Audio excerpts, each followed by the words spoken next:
예수로 한번 인사하겠습니다. 새벽에 하나님이 도우십니다. 새벽에 하나님 도우십니다. 우리 성경을 보게 되면 많은 내용들 가운데서 이 재물의 문제를 다루고 있습니다. 특별히 재물이라든가 헌물이라든가 구제금이라든가 이런 문제를 다루고 있고, 또 11조라든가 이런 것들도 다루고 있고, 신약에서도 끊임없이 이런 문제에 대해서 얘기하고 있습니다.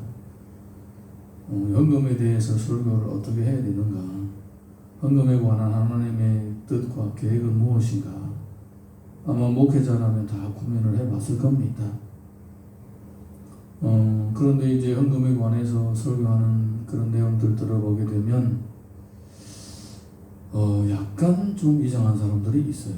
약간 이상한 사람들이, 예를 들어서 11조는 뭐 구약에서 하는 것이다, 신약에서까지 11조 하는 것은 성경적이지 않다, 그러면서 성경을 찾아다니면서 얘기하기도 하고, 그리고 뭐 주정헌금, 주일헌금 뭐 이렇게 헌금을 명목을 나눠가지고 성도들을 보고 주머니를 털어라는 것은 맞지 않다.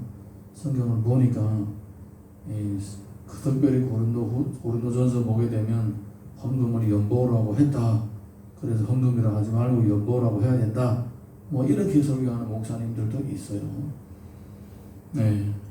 그런데 우리가 성경 전체를 읽어보게 되면 여러 가지 헌금의 명목이 다 나눠져 있습니다. 여기에서 특별히 오늘 본문에 관한 이 내용은 이 세 가지 부분을 나눌 수가 있습니다. 사도 바울이 또 고린도 교회에 편지를 쓸 때에 그가 언급한 이 헌금은 여기에서 자세하게 들여다보게 되면 세 가지가 나옵니다. 그 하나하나 우리가 살펴보도록 하겠습니다. 먼저 1절에서 4절 한번 읽습니다. 1절에서 4절 시작. 성도를 위하는 연보에 관하여는 내가 갈라디아 교회에게 명한 것 같이 너희도 그렇게 하라. 매주 첫날에 너희 각 사람이 수입에 따라 모아두어서 내가 갈 때에 연보를 하지 않게 하라. 내가 이를 때에 너희가 인정한 사람에게 편지를 주어 너희의 은혜를 예루살렘으로 가지고 가게 하리니, 만일 나도 가는 것이 합당하면 그들이 나와 함께 가리라. 매주 첫날의 수입을 따라 연보하라, 이렇게 얘기를 하고 있습니다. 매주 첫날의 수입을 따라서 연보하라. 여기에서는 연보라는 용도가 분명히 나와 있습니다. 그 당시에 뭐 빌립보라든가 고린도라든가 에베소라든가 이런 도시는 다 큰 도시입니다. 상급이 아주 발달했습니다. 그래서 성도들도 나름대로 부유합니다. 그런데 이 예루살렘 교회를 보게 되면 예루살렘은 완전히 산에 있습니다. 산 꼭대기에 있습니다. 다니기도 불편하고 생활도 불편한 곳입니다.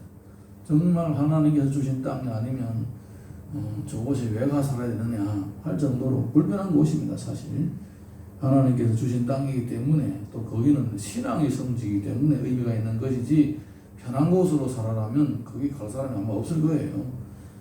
그런 곳입니다. 그렇기 때문에 거기는 분들은 뭐 경제적으로 볼 때는 다른 지역에 해변가라든가 이런 데서 사는 사람들보다도 경제 수준이 많이 떨어지는 거예요. 많이 떨어지는 겁니다. 그러니까 이 성도들의 구성도 보게 되면 어렵고 힘든 사람들이 참 많아요.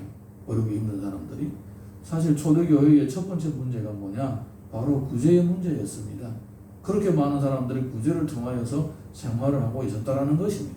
그 정도로 사실 예루살렘 교회 전체의 경제 상황은 아주 어렵습니다. 성도들도 어렵고 교회도 어렵습니다.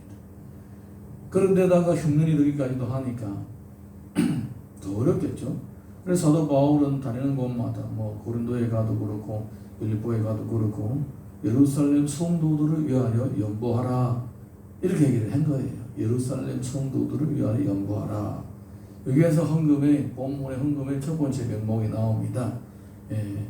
헌금은 나의 재물은 주님으로부터 받은 것이기 때문에 주님의 뜻대로 사용한다는 이런 대원리 가운데서, 그러면 주님께 드렸는데 그 헌금이 어디로 가는 것이냐? 여기에서 보게 되면 가난한 교회, 힘든 교회에다가 그 주님의 주신 재물을 나눠서 함께 사용하는 것입니다.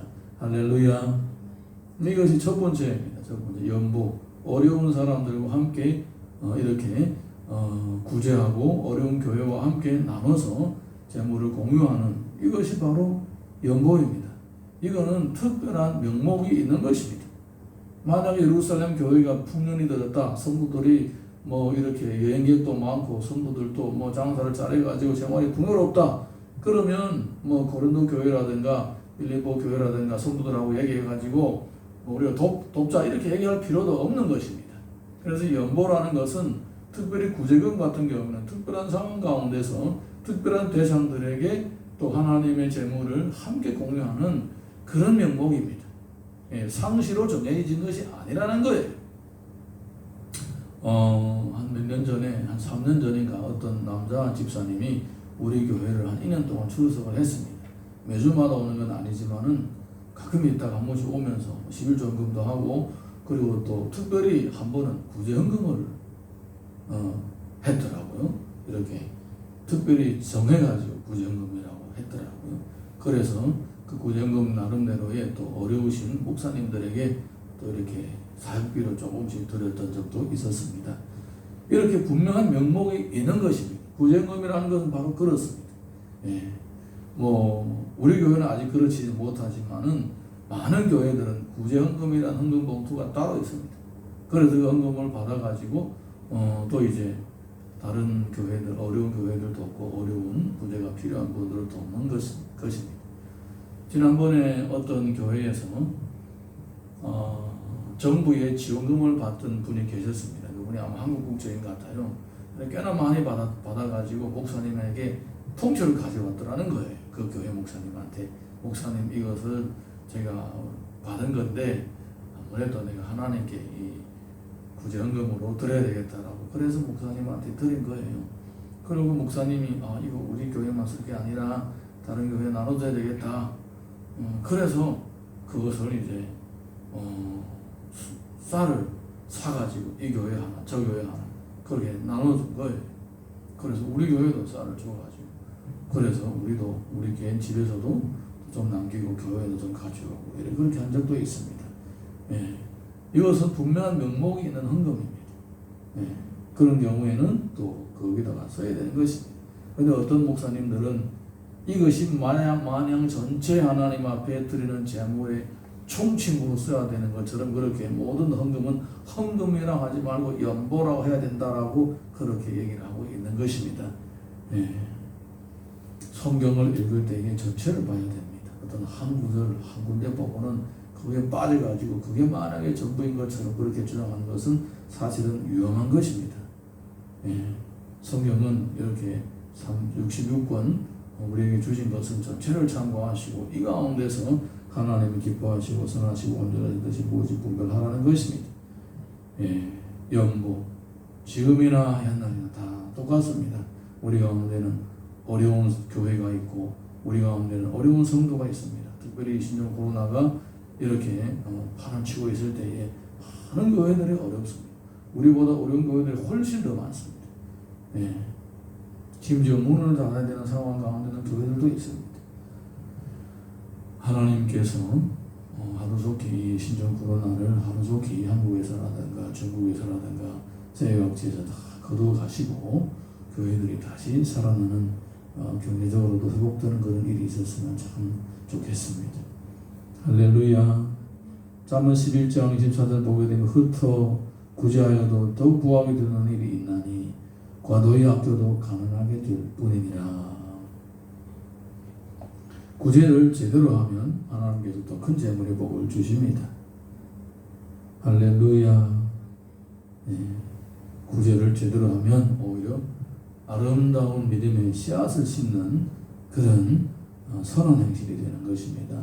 고린도후서 9장 6절 7절 보게 되면 이것이 곧 적게 심는 자는 적게 거두고 많이 심는 자는 많이 거둔다 하는 말이로다. 각각 그 마음에 정한 대로 할 것이요 인색함으로나 억지로 하지 말지니 하나님은 즐겨내는 자를 사랑하시느니라. 하나님은 즐거이 헌신하는 자를 사랑하십니다. 이것은 하나님께서 돈을 좋아하신다는 말씀이 아니십니다. 이것은 그렇게 헌신적인 마음 자체는 하나님의 마음이십니다. 할렐루야. 예, 하나님께서는 영혼을 구원하기 위하여 자기 아들 독생자도 아끼지 않으시고 이 땅에 보내신 천국 자체를 쏟아부으신 분이십니다. 하나님의 자녀인 하나님의 독생자인 예수님도 이 땅에 오신 다음에 헌신적인 삶을 사셨습니다. 그래서 이렇게 즐거이 헌신하는 마음 자체가 하나님 주신 마음입니다. 그래서 그 하나님을 담고 즐거이 헌신하는 사람들은 하나님께서 나를 닮았다 이렇게 인정하시고 더 사랑하시는 거예요. 예, 손가락 10개라고 물면 안 아픈 손가락 어디는 이렇게 얘기하지만은 자녀가 10명 있는데 어느 자녀를 제일 사랑하겠습니까? 사실은 자기를 닮은 자녀를 제일 사랑하는 거예요. 이거는. 10개 손가락이 똑같이 깨물면 아파도 다 똑같이 생긴 건 아닙니다. 길고 짧고 용도가 다 다릅니다. 아무래도 많이 쓰고 또 아끼는 손가락이 따로 있는 거예요. 그것처럼 하나님도 하나님을 많이 닮은 사람을 사랑하시는 거예요. 이렇게 즐겨 헌신하는 마음은 하나님의 마음이다. 그 말씀입니다. 그것이 어디서부터 나타나는가? 어렵고 힘든 사람을 돕고자 하는 그런 마음에서 나오는 것입니다. 저는 이제 전도사로서 살아오면서 오랫동안 신앙생활을 오면서 또 나중에 목회자로서 또 이렇게 오랫동안 신앙생활을 해오면서 목회자의 아픔과 또 목회자로서 성장하는 과정들을 너무나도 잘 알고 있습니다.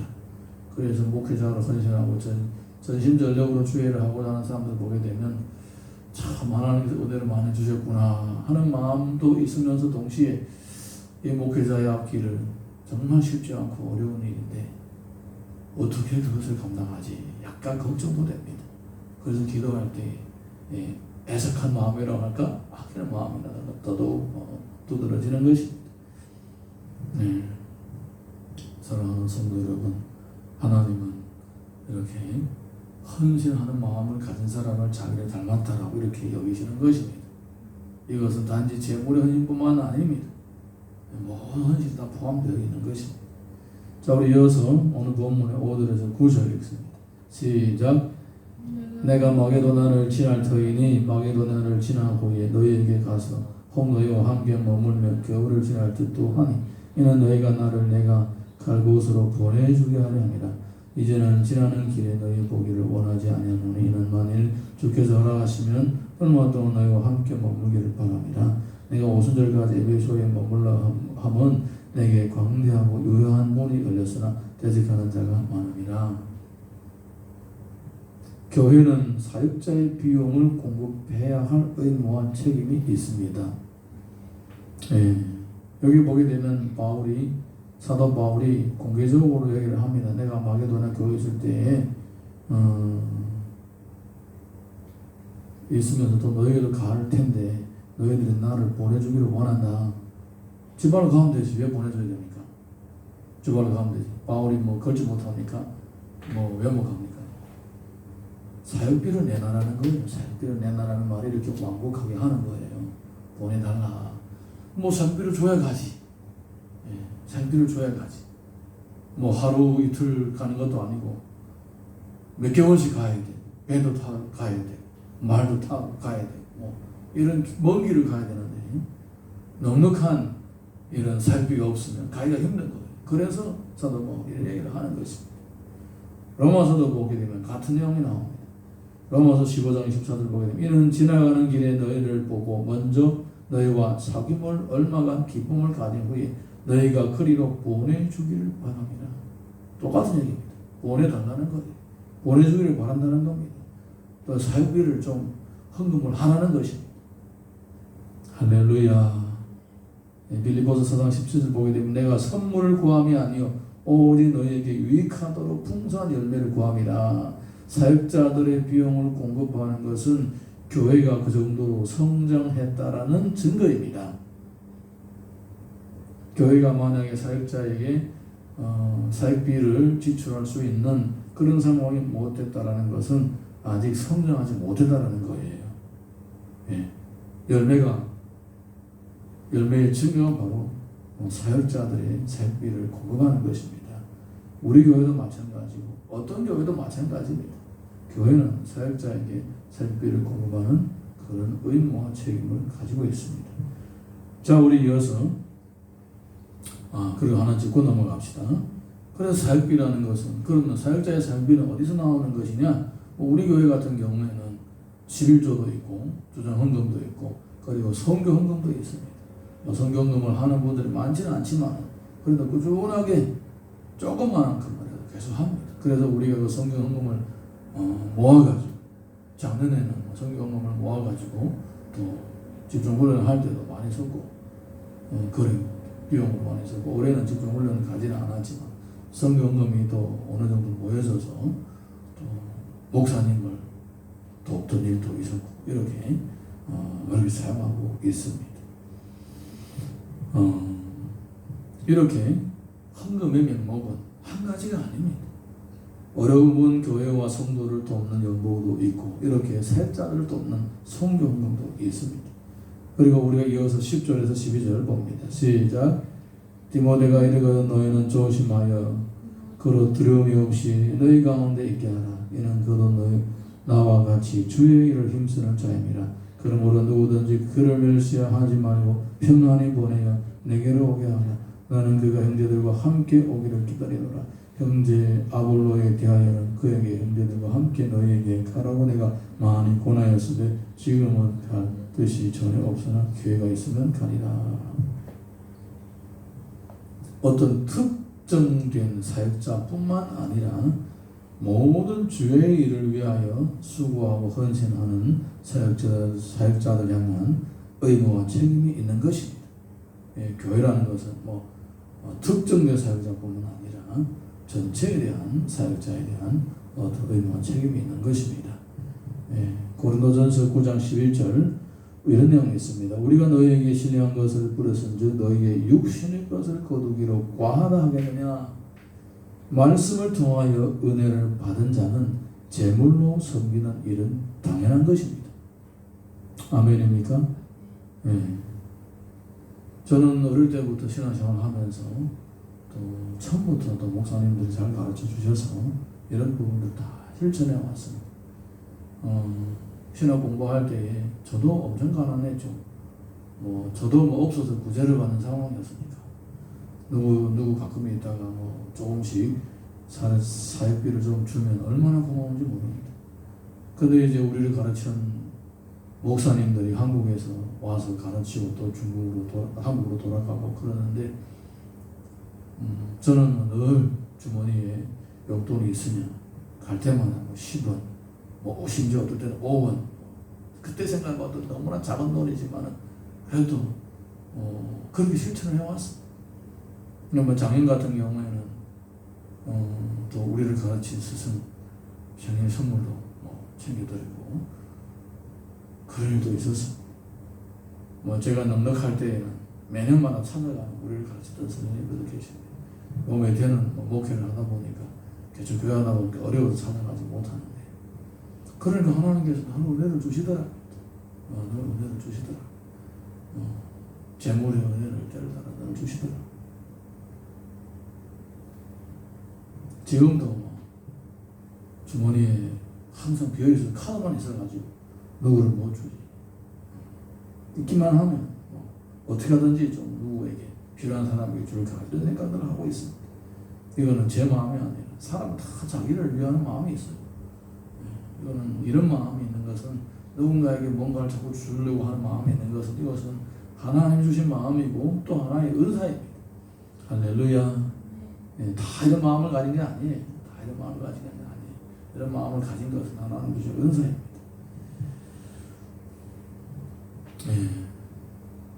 마태복음 보게 되면 이런 내용이 있습니다. 선지자 이름으로 선지자를 영접하는 자는 선지자의 상을 받는 것이요 의인의 이름으로 의인을 영접하는 자는 의인의 상을 받을 것이요 누구든지 제자 이름으로 이 작은 자 중 하나에게 냉수한 그릇이라도 주는 자는 내가 진실로 너에게 이르노니 그 사람이 결단코 상을 잃지 아니하리라 하시니라. 주의 종을 섬기는 자는 반드시 상을 받게 됩니다. 로마서 12장 13절 보게 되면 성도들이 쓸 것을 공급하며 손대지 말기를 힘쓰라. 제물로 섬기는 것은 쉬운 일이 아닙니다. 저절로 되는 게 아닙니다. 그렇기 때문에 힘을 써야 되는 거예요. 자기 갈등도 있을 것이고 자기와의 싸움도 있을 것이고 돈 쓸 일이 많은데 굳이 이걸 해야 되느냐 이런 생각들도 많이 드는 거예요. 나가 힘들고 어려운데 온갖 생각들이 있는 거예요. 그래서 성경을 보게 되면 힘쓰라는 겁니다. 힘쓰라는 겁니다. 뭐 그냥 구제하고 돕고 헌금하고 뭐 사역자들 돕고 또 목회자를 돕는 이 일은 뭐 누워가지고 쉬운 종목들이 쉬운 일이 아니라는 거예요. 힘을 써야 된다는 거예요. 할렐루야. 히브리서를 보게 되면 손대접하기를 잊지 말라. 이로써 부지 중에 천사들 대접한 이들도 있었느니라. 하나님은 섬기는 자에게 더 큰 은혜를 받을 수 있는 기회를 주시는 것입니다. 갈라디아서 보게 되면 가르침을 받는 자는 말씀을 가르치는 자와 모든 좋은 것을 함께하라. 가르치는 자와 모든 좋은 것을 함께하라. 이렇게 성경에서 말씀하고 있습니다. 제가 목회자라서 성도들 보고 나를 섬기라 이런 뜻은 전혀 없습니다. 하나도 남기지 않았습니다. 마치 사도 바울처럼 하나님이 지금 살아계시고 지금 다 보고 계십니다. 저는 지금까지 살아오면서 우리 교회 성도들의 상황을 너무나도 잘 압니다. 그리고 심지어 어떨 때는 우리 주변에 있는 목회자들이 성도들 보고 헌금 좀 해라고, 교회 이것도 해야 되고 저것도 해야 되고 헌금 좀 하라고 그렇게 설교하라고 그러더라고요. 그래서 그거는 안 된다. 우리 성도님들이 지금 정말 열심히 헌금을 하고 있고 최선을 다해서 하고 있다. 거기다 더 헌금을 해라면 그거는 무리한 거라고. 그래서 저는 어딘가는 더 헌금을 강조하지는 않습니다. 될 수 있으면 내가 더 하려고, 더 많이 하려고 하지. 우리 성도들 형편 너무나 잘하기 때문에. 그럼에도 불구하고 이 가운데서도 그렇게 힘들고 어려운 가운데서도 주의 일에 조금이라도 더 헌신하고자 하는 사람들이 있는 거예요. 그래서 하나님께서는 그분들에게 계속 복을 주시고 인도하시고 또 그렇게 역사하시는 모습들 지금까지 지켜보고 있습니다. 내가 내 주변에 있는 것을 내놓는다는 것은 쉬운 일이 아닙니다. 이것은 주님이 주시는 마음이 아니고는 할 수가 없는 거예요. 그 주님이 주시는 마음이 뭐냐? 바로 헌신적인 마음입니다. 그 헌신적인 마음이 하나님 앞에 산제사가 되고 산제물이 되는 것입니다.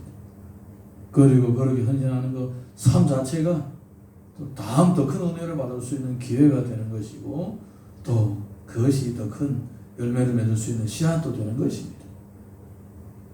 여러분, 오늘 본문의 말씀 성경에서 얘기하고 있는 헌금의 명목, 연보라든가 성교헌금이라든가 목회자를 돕는 것이라든가 이런 것들은 전부 다 하나님이 기뻐하시는 일입니다. 우리가 재물을 얻는다는 것은 이런 의무와 책임을 즐거움으로 해야 된다라는 가르침도 다 들어있는 것입니다. 우리 시간에 함께 또 찬양하는 부르고 기도하도록 하겠습니다.